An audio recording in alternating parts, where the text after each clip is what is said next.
Hi guys, today I'm going to be talking about the comprehension strategy Think Aloud.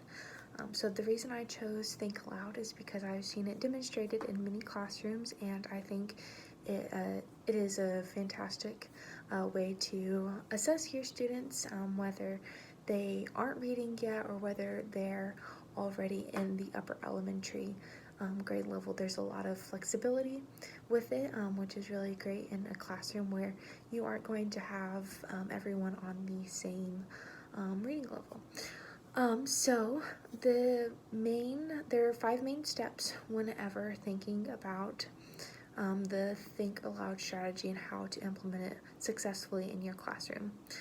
So first, it is very, very important. It is to demonstrate to your students how to make predictions. So this simply means that when you're reading, whether it's a picture book or a chapter book, you're stopping and you're thinking aloud, I see that this family has a table decorated for fall. I wonder what they're going to be celebrating. What do you guys think? Taking that moment to stop and talk with your students about that.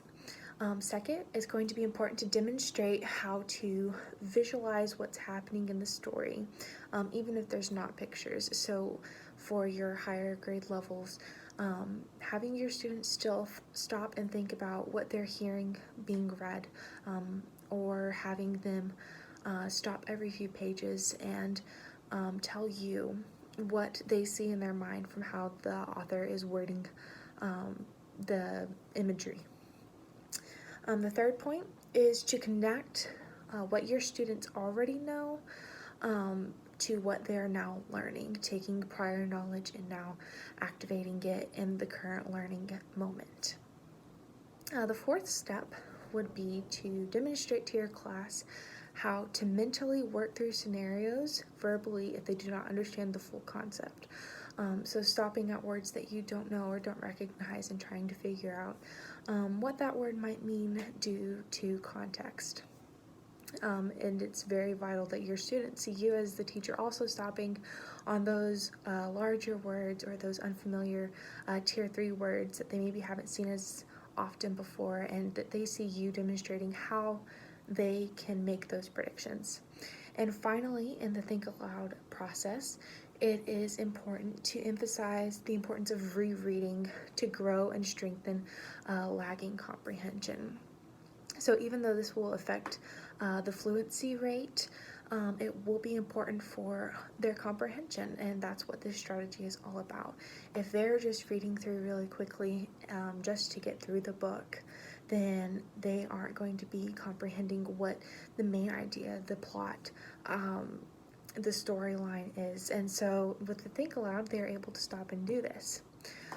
So what this would look like in like a 4th grade classroom, and what I've actually seen modeled, and unfortunately I don't have the book with me, I couldn't find it in our library, was Squanto's Journey by Joseph Brucha. I'm so sorry if I mispronounced that last name, but we all know the story of Squanto. We've heard it growing up in our history classes in elementary, but what you can do is, while you're reading the story, okay, where do you think Squanto is going to end up next now that he has been captured by these men? Where do you think they're going to be taking him? How did Squanto's first journey to away from his home lead him to his second? Those are some questions that we can think about and demonstrate to the class. And then we can also even have the classroom think about what it would be like for them to have been a part of that first feast.